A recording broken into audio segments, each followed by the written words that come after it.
So let me see. Who will be the best player in 5 years or something like that is here, right? Which rookie will be the best player in 5 years? Oh god. I'm so sorry. Welcome everyone. This time I'm doing something a little different. I mean, not that different, but I want to react to this GM survey that happens every year since 2002, as you can see. Goddamn right here. And I'm gonna look at that maybe also. But we obviously have the NBA general managers reacting to a lot of things, usually things like who is the best player, who's the best at this position, teams, and such things in the NBA before the NBA season tips off. And let's see what the hell do the NBA GMs think, and if I think I'm smarter than the GMs that run the teams. Because hell yeah, of course I am. Of course. Alright, so which team will win the 2025 NBA Finals? So the Celtics are once again favorites, which makes sense. 83%. They of course pretty much improved only upon the offseason. They are still pretty disrespected in some of the circles, right? And some of the NBA talk around the world, which makes sense in a lot of, it makes sense in the way that they are handling this, and that they still have this chip on their shoulder, or at least that's how I feel about the Celtics. Then you have the Oklahoma City Thunder, which I am really high on. I actually picked them. I have not made my predictions official yet, but I am very high on the Oklahoma City Thunder, and I kind of feel like they could be the team to win the title, but I'll let that still linger in my mind and in my head, and I'll obviously give you my predictions right as the season starts. And then Dallas is there with 3%, which is intriguing. I mean, Dallas of course makes sense. If they're in the final, you hope Luka can improve a little bit upon that. You hope they can get healthy with Clay in there. You hope they will get more offensive production and be a more dynamic offense. We'll see. In terms of Eastern Conference rankings, so 97% of the GMs picked Boston to win the title. I mean, win the Eastern Conference, which makes sense. Then it's New York at number 2. They got 43%. Second place votes, 50% for Philadelphia. I think Philly, New York, Cleveland makes sense. I do like Milwaukee, but they at the same time, the vibes are just not there, so that might be an issue with them, and we'll see if they are able to stay healthy, right? Has been also an issue for Dame and Giannis, the health. And it's just been a lot of bad vibes around Doc Rivers, around the Bucks in general, nonetheless. But you hope Dame is able to have a great year this year, after what was a lackluster first season with Milwaukee. You hope and believe that he'll be better, which I think should put Milwaukee more in the top 4 than not. But I really like Orlando, I really like Indiana, and they are 6th and 7th here, so I do think Boston is a lock for number 1, unless something horrific happens injury-wise. I just don't see Boston not being the number 1 seed. But after that, I do think it's way more open. I do think all of these teams that are actually pictured here, if healthy, could be a number 2 seed. Who else am I missing here, actually? Atlanta is, of course, not one of those things. Miami is missing from here. I do think Miami could have a healthy season, and they could be dangerous in some way. Not for a number 1 seed, but they certainly could be out of the play-in. But the Eastern Conference is going to be really intriguing after Boston, which I just think it's in overall, not just for Eastern Conference, like they are in a league of their own, essentially. As for the Western Conference, OKC number 1. 80% of the GMs think that the Oklahoma City Thunder will be number 1. In the West, makes sense. Minnesota at 2nd with 40% second votes. Denver is at number 3 with 27% second votes, 27% third votes. Dallas, 23% second votes, 23% third votes, 20% fourth place votes. So Dallas is at number 4. I don't know why I'm reciting it like that, but Phoenix is also there. Phoenix, Dallas, and Denver also got first place. Memphis is out there, New Orleans, and we are here actually. The Warriors are at number 8. Memphis is a tricky one. There was already a report that Ja Morant got hurt, or had some bad collision at practice yesterday, which the health just scares you a lot with Ja, unfortunately. But I do like the Grizzlies this season.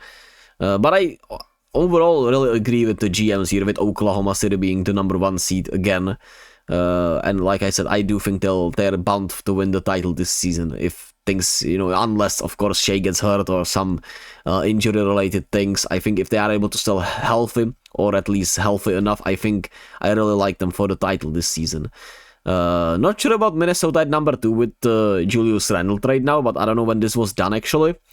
And I also don't like Denver at number 3. I do think Dallas will be better. I do actually like Phoenix this year, even though Bradley Beal still is probably the worst deal in the league, but I do like Phoenix with a new head coach in Budenholzer. I do like their additions they've made during the offseason, so I think I would actually have those two teams at number 2, number 3 right now, and then it's somewhat Minnesota, Denver, I guess Memphis, New Orleans, Golden State.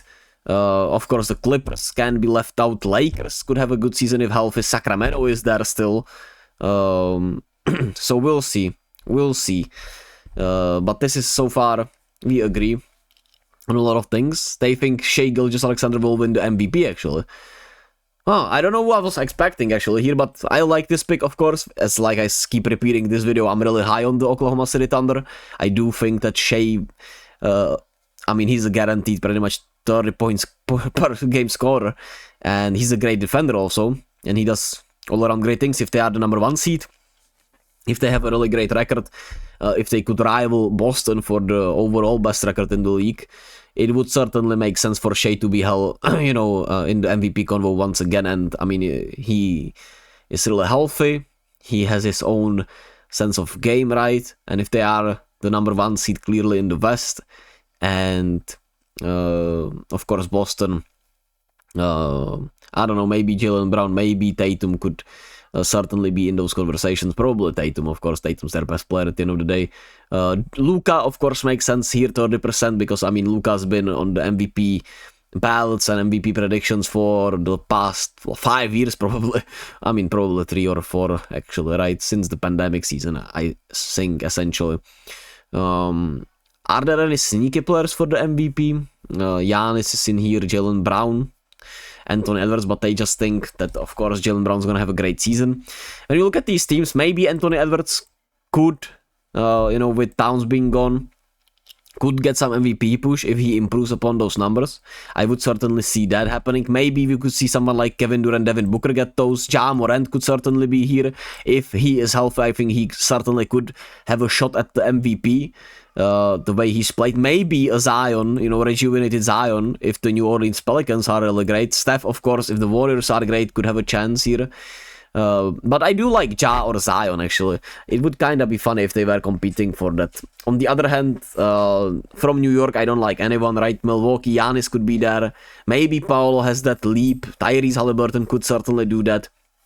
Like any outsiders, maybe the Pistons are good actually, and Kate could be in the MVP conversations, but he has no shot of winning it unless they were like the number 1 seed all of a sudden, which, will not happen. It will just not happen. As much as I would like it, something like that to happen. So Kate, I'm really high on Kate, but of course that's bullshit. Other than that, I don't think any young player actually has a tangible shot. Maybe Paolo could actually surprise, right, for Orlando. He's been improving every year, but makes sense. Pardon me, I'm not as used to talking this much as I in English, actually. I don't know, I actually talked a lot while playing Mass Effect, so I don't know what the hell is this. If you were starting a franchise today, could sign any player in the NBA, who would it be? The obvious answer is Victor Wembanyama with 77%. I think Luka and Doncic, of course, Luka and Jokic make a lot of sense too. They are here too, and Shai is here. Maybe I could actually see a Tatum pick here, but I understand that Tatum is just not seen like this. Embiid certainly could make some sense, but of course, starting a franchise today, Embiid's health and injuries and age, it certainly makes the most sense to go for Wemby, Shai, Luka, and Jokic. Like, those are just perfect answers. I would probably pick Wemby too, if I were to say that, or think about this. Unless I was just Steph Curry, of course, a stan. Which player forces opposing coaches to make the most adjustments? This time it's actually Luka leading the way with 33%, which makes sense because of Luka's style and because of how he plays the game and how much he handles the ball and everything, that they are, he forces opposing coaches to make adjustments to his eccentric play. But I still think in terms of actual adjustments, Steph makes more sense here. Jokic makes some sense here, but all these players make a lot of sense here. And LeBron maybe could still be actually here. And I guess that's it, right? Maybe Shea actually should be here. He should force coaches to make more adjustments. But you can't. You just can't keep Shea out of that mid-range, so it's hard to make adjustments in there. Breakout season. Jalen Williams is the number 1 pick for 13%. I would argue he has already broken out, but last year it was Anthony Edwards, so I think he makes sense here. Evan Mobley, 10% for a breakout season. Offensively could certainly make sense. Brandon Miller is a good pick. Kate actually is a good pick, even though I would argue all of these guys have actually broken out already. And Brandon Miller certainly is not a small piece. Other than that, Amon Thompson is actually a pick I like. Both Thompson twins actually make sense as a breakout pick after their rookie season. Trey Murphy makes sense. Keegan Murray makes sense. Derek Lively. I like these picks actually more than the actual picks here, but I guess this is how it makes sense. Should count as a point guard, I would say, even though he's obviously just some type of a hybrid in a way. He's just Luka. That's his position actually on the court, right? He's just the ball handler. He's just the do everything, but he has 37%, makes sense. Shea at number 2 with 30%. 30%, I agree with this. Steph at number 3, I like that, and Brunson with number 4. I obviously would take Steph still here over Brunson. I would take him over those two guys too, because I'm just a Steph stan, but if I try to be as objective as I can, I do think this ranking actually is pretty accurate. But I'll do my own list, so we'll see. I'll be making my point guard tier lists and everything, or position tier lists for the starting guards and everything once, probably next week. So we'll see if I agree with the GMs or not. We can attest to that then. Best shooting guard in the NBA, Anthony Edwards with 33%, Devin Booker with 23%, and you have Shea, Steph, and Luka. I don't know, man. I don't know how you see Steph as a shooting guard, but I guess Luka, I don't understand at all how you see him as a shooting guard. If anything, he would be probably a small power forward, right? He's pretty much you could count him as a point forward in a way, but that's not a position that we account for, but he certainly shouldn't be here. And Shea, I don't think how you can see him as a shooting guard overall. So those picks just don't make sense. I think Jaylen Brown deserves to be here over these guys because they don't belong here at all. Derek White is actually here. Who are we forgetting, actually? Who are great shooting guards in this goddamn league? Who are we forgetting? I don't know, actually.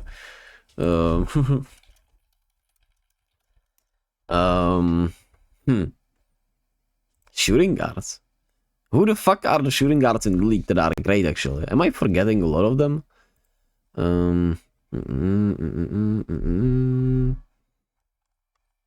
Shooting guards NBA 2024-25.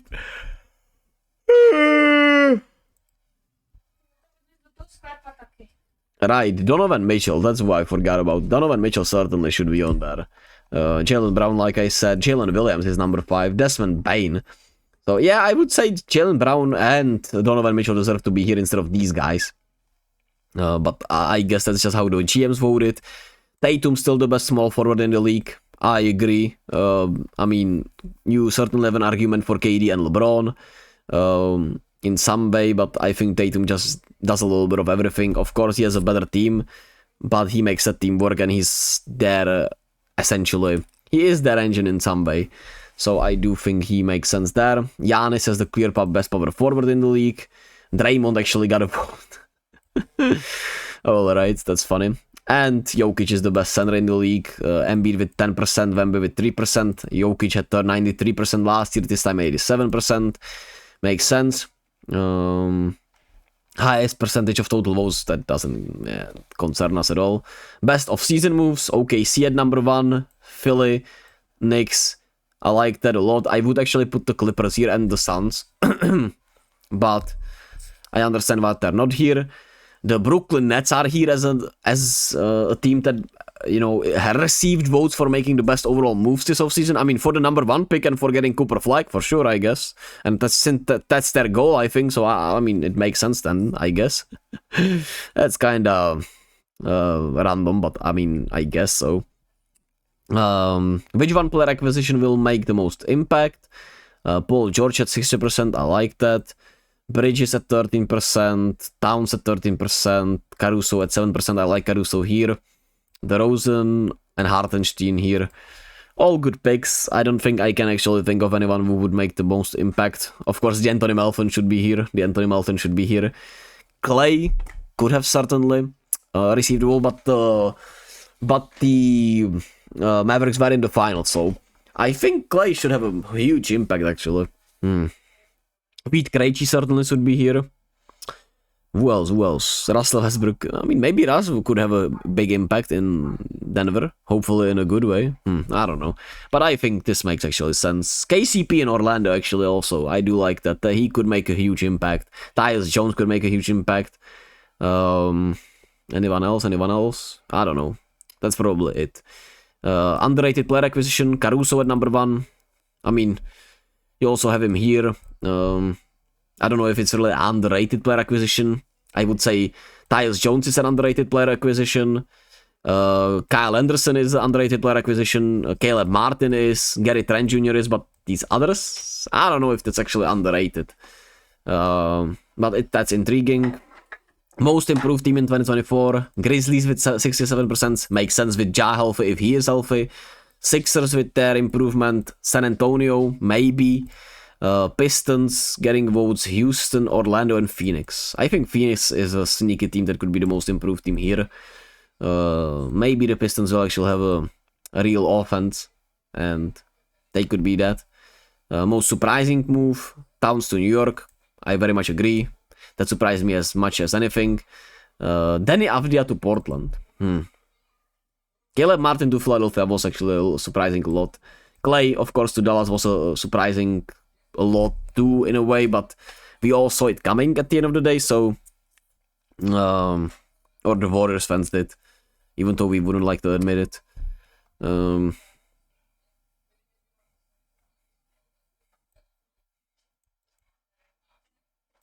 here to finish off the talk. Where the hell did I leave off? Somewhere here. Yeah, rookies. So, for the Rookie of the Year, the GMs think that Reed Shepherd will be the Rookie of the Year. I mean, it's crazy that there are no votes for Zachary Ricochet, who I think has a good shot. I don't think he'll be playing, but I don't know how good he'll be playing. Zach Edey is a good pick, of course, with Memphis, and Stephen Castle could be a good pick with the mentorship and everything, but I guess if they really do, I suppose the Rockets are really counting on Reed Shepherd this season already. After last year, I was not so sure. I think this year we could also see some, a surprise Rookie of the Year, maybe, actually. Who is a sneaky good rookie out there? Bob Carrington from Washington, if he gets a shot. Bujelish. Donovan Clingan, actually. I'm really surprised he did not get any votes. I think Clingan is a really good bet, actually, here. Which rookie will be the best player in 5 years? Reed Shepherd still gets the biggest percentage of votes. Stephen Castle at number 2. Ricochet at number 3. Carrington, Sarr. Okay. We'll see. We'll look at what the GM said 5 years ago on the survey. How did they feel back then? Biggest steal of the draft, Bob Carrington at number 14, Johnny Furphy at number 35, I did like that pick a lot. Terrence Shannon Jr., I also did like that pick a lot. Dalton Knecht, also a good pick. Cam Christie, Collier, alright, intriguing picks. Cam Whitmore was the clear-cut winner last year. Best international player, Jokic. Best international player not in the NBA is Sasha Vezenkov, who of course left the NBA this season to go back to Europe because he did not have the playing time he thought he'd get, and he just couldn't stick in Sacramento. Last year it was Nikola Mirotic, who is still, of course, here. Best defensive player in the NBA. Victor Wembanyama at number 1 makes sense. Then it's Bam, Rudy, Jrue Holiday. All of these makes a lot of sense. I think Anthony Davis deserves a lot more love here. I think it should be Wemby, Gobert, AD, and Bam getting all the votes, essentially. They're special. Best perimeter defender, on the other hand, Jrue Holiday at number 1. I mean, he obviously is still really good, but I don't think he is still the best perimeter defender in the league, honestly. But maybe he is. I don't know. I would certainly put Caruso over him. Lou Dort I would put over him, actually. I don't know, actually. Let me know your thoughts. But of course, the picks here overall, there is nothing outrageous besides the Brooklyn Nets having the best of his season or something like that.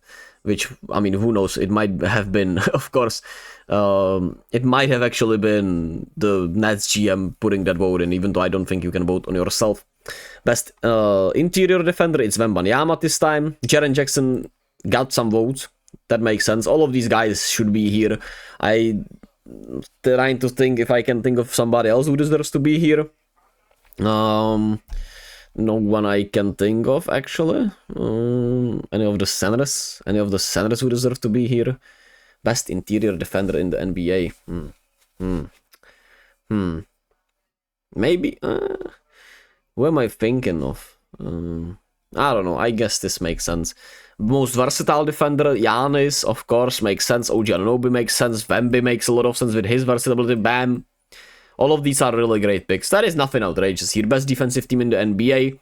Celtics, Timberwolves, Thunder. All three teams make a lot of sense. I do wonder how Timberwolves will fare with Julius Randle. But I mean, Karl Anthony Towns and Julius Randle are interchangeable on defense, right?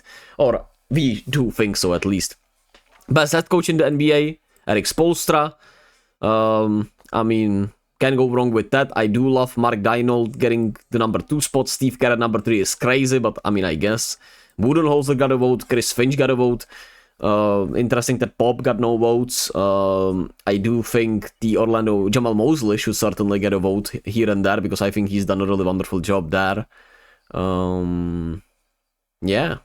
On the other hand, Philly, no. Yeah, I do think Jamal Mosley should be here, honestly.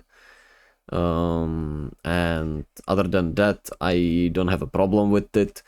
Head coach, but best motivator, Steve Kerr. I guess that makes sense. Nothing really surprising here. Best in-game adjustments, Tyronn Lue here. Steve Kerr is not here, which, yeah, I mean, it makes sense. Best head coach for offense, Indiana. Defense, Spoelstra makes a lot of sense. New head coach with the biggest impact. I mean, we have Mike Budenholzer at number 1. I do actually think Kenny Atkinson might be the best here.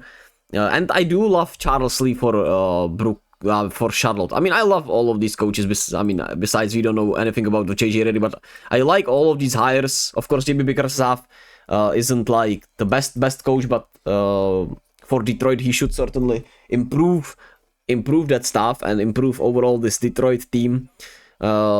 Best assistant coach in the NBA, Sam Castle. He obviously was very much in the runnings for head coaching jobs. Then it's Mike Nori, Sean Sweeney, Jeff Van Gundy, Chris Quinn. Terry Stotts is here for my Warriors. Chris DeMarco is actually here for my Warriors. That's crazy. Which active player will make the best head coach someday? Chris Paul. I guess Garrett Temple. Mike Conley, TJ McConnell, Fred VanVleet, Harrison Barnes. That seems absolutely random, but I mean, that's actually funny at least. Most fun team to watch: Pacers, Thunder, Nuggets, Warriors, Celtics. Pacers make a lot of sense because the Pacers are a really fun team to watch, or at least for me. I mean, if you like high-power offense, the Pacers will obviously be really fun to watch in terms of pace and everything. If you like a more all-rounded game, I think OKC and Boston fits that mold. And if you like just spectacles, right, it's the Lakers, it's the Suns, it's the Warriors, it's the Milwaukee Bucks when Giannis is healthy. It's Denver. It's the teams with the most fun superstars at the end of the day. Best home court advantage: Denver, OKC, Boston. I mean, Utah, I guess. Most efficient offense: Celtics. Makes sense. Any surprising votes here? Not really. Maybe the Knicks, but I mean they could.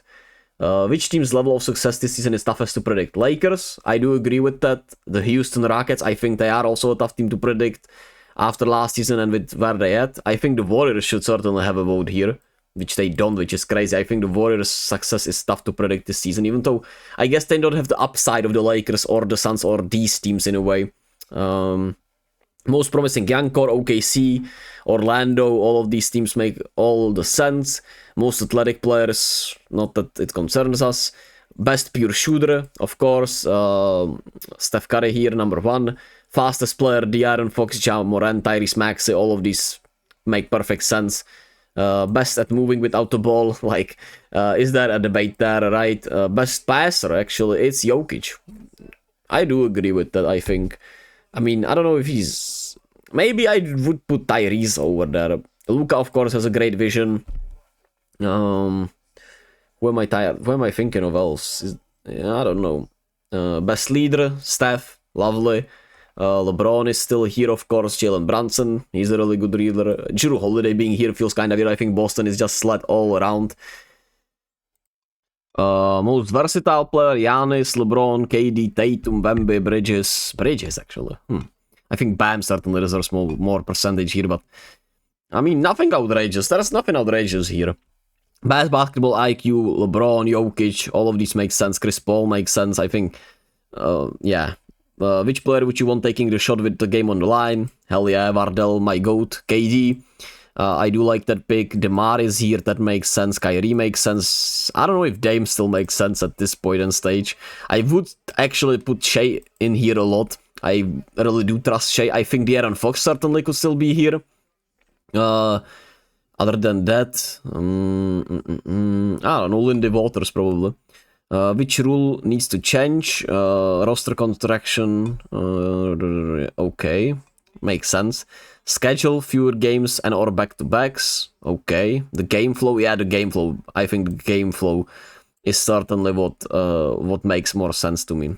Free agency before the draft would be crazy. And that's it.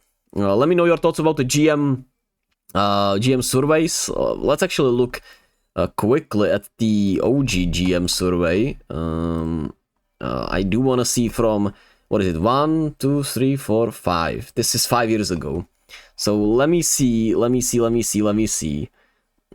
will be the best player in 5 years or something like that is here, right? Which rookie will be the best player in 5 years? Oh god. I'm so sorry.